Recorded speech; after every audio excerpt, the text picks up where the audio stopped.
Hello, faculty and Teaching with Technology 101. Today we have the pleasure of speaking with CCC's District Director for Access and Retention, Patrice Henderson.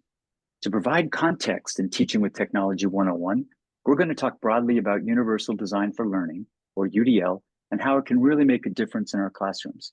Welcome, Patrice. Thank you for having me. I'm excited to talk about UDL and how it can help create a more inclusive learning environment for all of our students. It's important here at CCC because UDL is part of the strategic plan in all of the campuses, as well as our academic excellence framework. UDL might be a new term for some of our faculty who are going to use it to design lessons in this training. Could you explain what Universal Design for Learning is in simple terms? Absolutely. UDL is an educational framework that helps us design courses and lessons in ways that reach all students. It's based on the idea that there isn't a one-size-fits-all approach to learning. Instead, UDL encourages us to design multiple ways for students to engage with the material, demonstrate their their understanding, and stay motivated. So it's like providing different pathways to the same goal, right? Exactly. Because some students might prefer reading, while others learn better through videos or hands-on activities. Designing with UDL gives us tools to align those preferences. By doing this, we help remove barriers to learning and make sure everyone has a better chance to succeed, demonstrate that they have achieved the learning objectives for a particular lesson or course, and actually enjoy learning. Wow, but that sounds like a lot of work. How do we get started without feeling overwhelmed?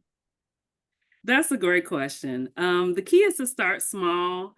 You don't need to redesign your entire course overnight. Begin by offering options for one or two assignments or lessons. You might want to start with those lessons or assignments that students aren't doing well with in your course. Another example is if you're giving a lecture, you might also provide key points in a handout or through an interactive activity on Brightspace or in My Open Math Lab that students can work on after the lecture. The idea is to gradually integrate more activities and more choices into your and flexibility into your teaching. Amazing. Well, what are some examples of how UDL might look like in practice for different types of courses? Okay, let's take a math class, for example. Okay. Traditionally, students might be expected to solve problems on paper after watching the professor demonstrate on the board or via share screen on Zoom. With UDL, you could also allow students to explain their reasoning verbally or through a digital tool as options to traditional homework and exercises. You could show students how to use generative AI to help them study, to brainstorm, to help them learn the material. In a literature class, you might let students choose between writing an essay, creating a video, or designing a group project or presentation to show their understanding of a text. Maybe you have them create a song or a dance or a poster. The goal is to give students different ways to show that they've learned in ways that work best for them.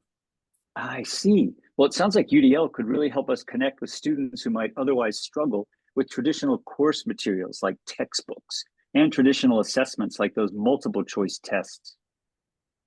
Absolutely. UDL is recognizing that diversity in learning is a strength, not a challenge.